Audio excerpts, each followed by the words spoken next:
A very good afternoon to one and all. I will be speaking on OCT angiography, what all can it show?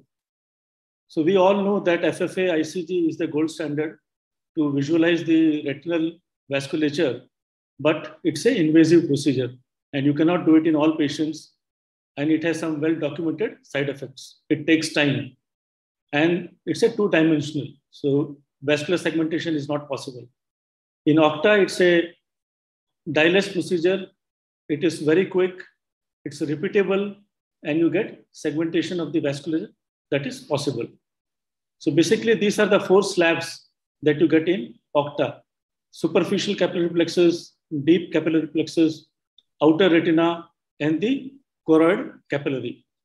The other beauty is that all these depth encoded slabs come co-registered with the structural OCT B-scan.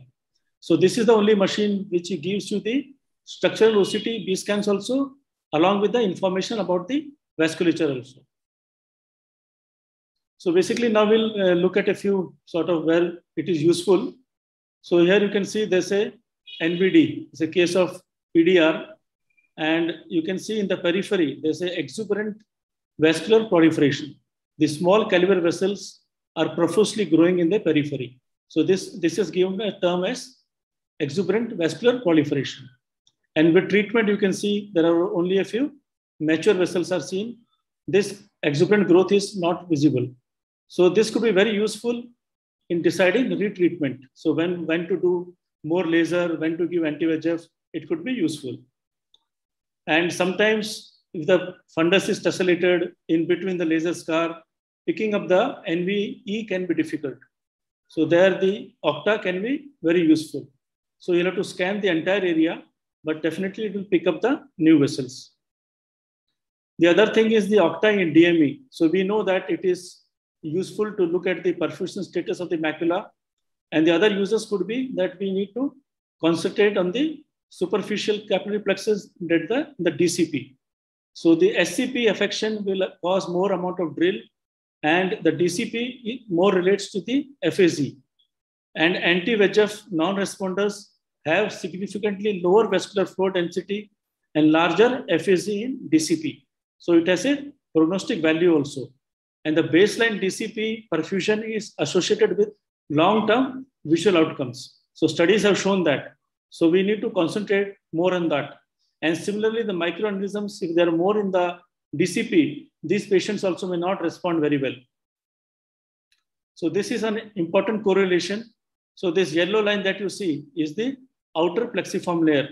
So on the left side, the outer plexiform layer is intact. And you can see the superficial and the deep capillary plexus, there are no non-flow areas. So such patients are going to respond good with anti-VEGF. On the other side, if you see, the OPL is disturbed. So wherever the OPL is disturbed, in that particular area, you see non-flow area in the DCP. So there's a good correlation of the DCP and the OPL disruption. And similarly in BRVO also, you can study the macular ischemia. It may not be very useful in acute cases, but in old BRVO cases where there's not much of edema, you can very well see the perfusion status of the macula, and you can pick up the new vessels. And in MACTEL, it has been very useful. So here you can see on the FFA, because of the leakage from the telangiectatic vessels, the vascular details are lost. So you can still see some leakage telangiectatic vessels, but you don't see much of details because of the leakage. But OCTA is very useful. So you can see the changes, progressive changes that you appreciate. So it starts in the DCP. You can see there's a vessel rarefaction of the capillaries, and then the FSG gets distorted. There's a telangiectatic vessels. There's abnormal anastomosis between the 2 layers, and you can pick up the outer retinal vessels also. So I think 2015, we published one article where we described all these features that could be seen on OCTA in cases of MACTEL. So the FFA only picks up the superficial capillary plexus, but the main pathology starts from the DCP, and then the SCP gets involved. So this is one case, Mactel. So here you can see there's a serous PED in both the eyes. 1 minute. Sorry for the confusion. So here you can see there's a serous PED in both the eyes. And in the left eye, there is a irregular PED with the ileum drape sign also is seen. So we know that Mactel can get complicated by CNVM formation. So FFA is useful, but FFA, there's a sort of leakage that happens from the perifoveal capillaries. So it becomes difficult to say the leakage is from the new vessels or from the telangiectatic vessels. So Octa is useful in such cases. So here you can see in the outer retina and the coronal capillary, you can see there's an abnormal vasculature, and the left eye also shows abnormal vasculature. So it's very useful to pick up neovascularization in cases of Mactel. Similarly, in CNVM also, you can see there's a subretinal fluid here, the SHREM, a small PED, and the FFA also shows the CNVM. And Octa also picks up very nicely. So you can see there's an increased capillary density, there is a profuse anastomosis of the small caliber vessels. And after 3 injections, you see the vessels have regressed.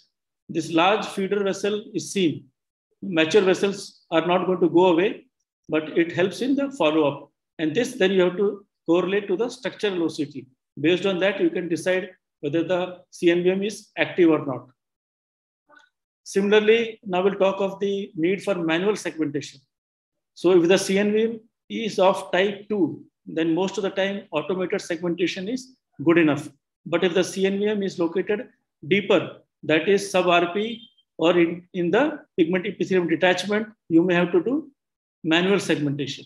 So here you can see in the left side, automated segmentation just shows a tuft of vessels, but you don't see the entire morphology of the lesion. The true extent is not seen. But if you do the manual segmentation and you go a little deeper, then you can see the very nice the vasculature. So the vasculature is seen, and then you can confidently say that this CNVM looks active. So here, this is a small video. So this is mainly a scarred CNVM. So in the superficial deep capillary plexus, you don't see much. But as we keep going down, you can see, you can see there's a dead tree trunk-like appearance. Mature vessels are seen. So this combined with structural OCT tells you that we are dealing with a scarred CNVM.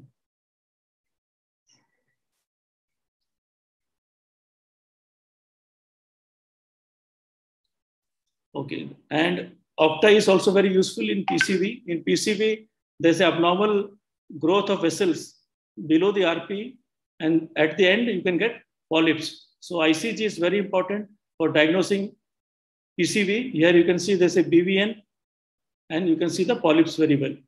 And on Octa also, the BVN is most of the time seen very well.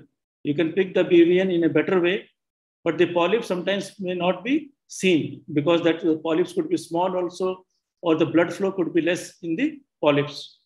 In this case, you can see in the fundus photograph, there's a subretinal nodule here, and ICG picks the polyps very well. And the Octa also is picking up. Sometimes the polyps could be hyperreflective, or the inside could be dark, surrounding with the peripheral hyperfluorescence. And the BVN also is seen here. And this is one automated segmentation, manual segmentation. So you can see there's a PED and a double layer sign. So as we keep going down into the retina, and once you approach the area of the double layer sign, you can see there are 2 areas of abnormal vasculature. So these are very well seen here. So it's very good to pick up BVN.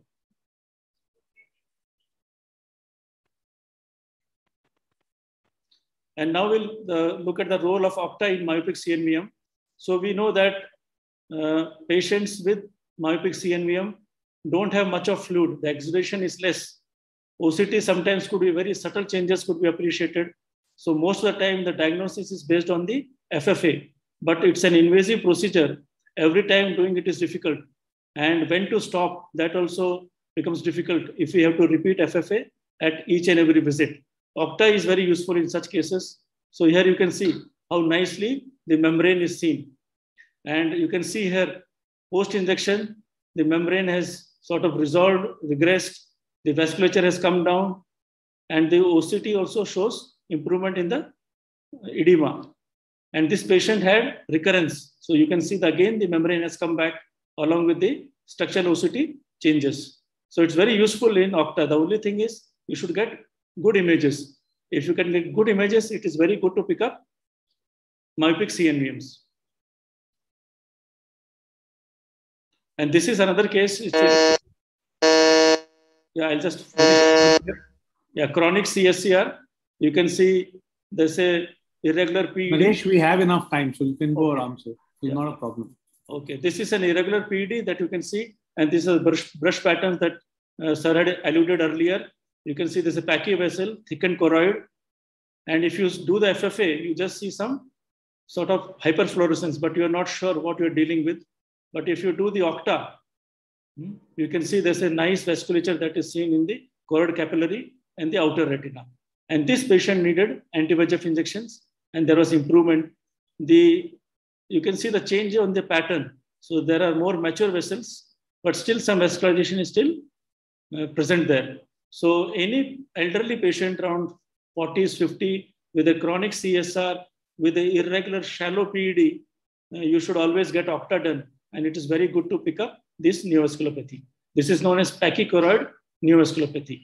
This could be a sort of precursor. These patients with time could develop PCV also.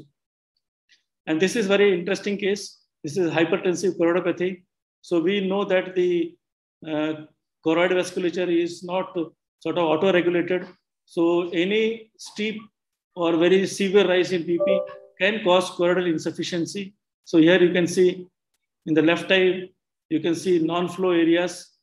So, and this choroidal insufficiency is going to affect it can cause RP infarction, and it can change the permeability of the blood retinal barrier. So that's why you see this hyperreflective material here and the subretinal fluid. So in a patient with high BP, doing FFA is not easy and it's not indicated. So Octa can be very useful in malignant hypertension and patients with hypertensive choroidopathy. So to conclude, Octa visualizes the retinal vasculature in a dye-less manner.